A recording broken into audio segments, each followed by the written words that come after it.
छांगुर बाबा, जिसे अब तक धर्मांतरण के खेल का मास्टरमाइंड माना जा रहा था, लेकिन अब जो खुलासा हुआ है वो और हैरान करने वाला है, क्योंकि छांगुर मुनीर का बड़ा मोहरा था।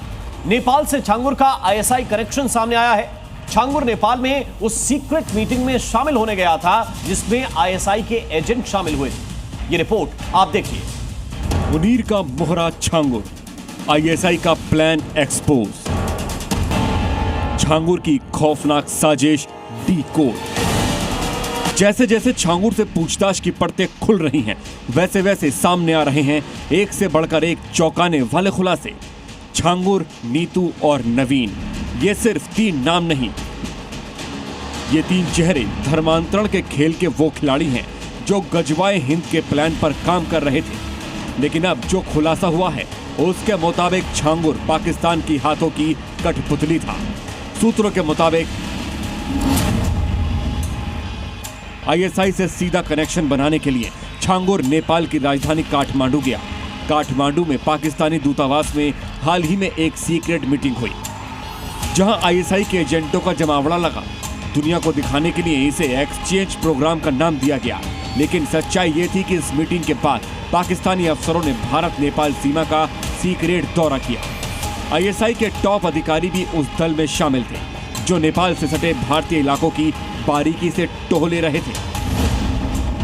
सबसे खतरनाक खुलासा यह है कि छांगुर की साजिश थी कि हिंदू से मुस्लिम बनी युवतियों और महिलाओं का निकाह नेपाल में मौजूद आईएसआई एजेंटों और स्लीपर सेल्स के लोगों के साथ कराया जाए। इस साजिश के पीछे छांगुर का गेम प्लान था पाकिस्तानी खुफिया एजेंसी आईएसआई से नजदीकियां बढ़ाना।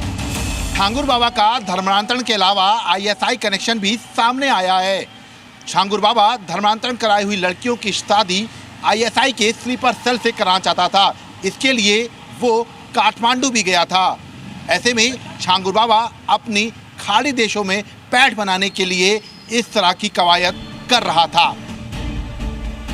यूपी एटीएस की पूछताछ में छांगुर बाबा को लेकर एक और हैरान कर देने वाला खुलासा सामने आया है। सूत्रों के मुताबिक छांगुर खुद को 40 देशों तक नेटवर्क वाला बाबा बताकर लोगों पर धौंस जमाता था। कहता था मेरे 20,000 शागिर्द हैं और पूरी दुनिया में मेरी पहुंच है। धर्म बदलवाने के लिए छांगुर खुद कलमा पढ़वाता था और उसका वीडियो भी बनाता था। ये वीडियो बाद में लोगों को ब्लैकमेल करने या डराने के लिए इस्तेमाल होते थे। अगर कोई उसके रास्ते में आता तो छांगुर फर्जी मुकदमे दर्ज करवाता था, धमकियां दिलवाता। बाकायदा छांगुर ने युवतियों की एक पूरी टीम बना रखी थी जो किसी पर भी दुष्कर्म जैसे गंभीर आरोप लगाकर फंसा देती थी। छांगुर बाबा की पैठ 40 देशों में हो चुकी थी। इसके अलावा 20,000 से ज्यादा उसने शागिर्द बना दिए थे। उसने बाकायदा अपनी फंडिंग के लिए ट्रस्ट भी बना लिया था। इसके साथ ही जो लोग उसके खिलाफत करते उनको वो झूठे मुकदमे में भी फंसवाता था। धर्म परिवर्तन को लेकर जो लोग इनकार करते, उन्हें सबक सिखाने के लिए छांगुर प्रशासनिक मशीनरी तक का दुरुपयोग करता था। लेकिन जो लोग तैयार हो जाते, उन्हें मोटी रकम दी जाती ताकि दूसरों को भी लालच देकर धर्मांतरण गैंग में शामिल कराया जा सके। ब्यूरो रिपोर्ट, जी मीडिया। जी न्यूज़।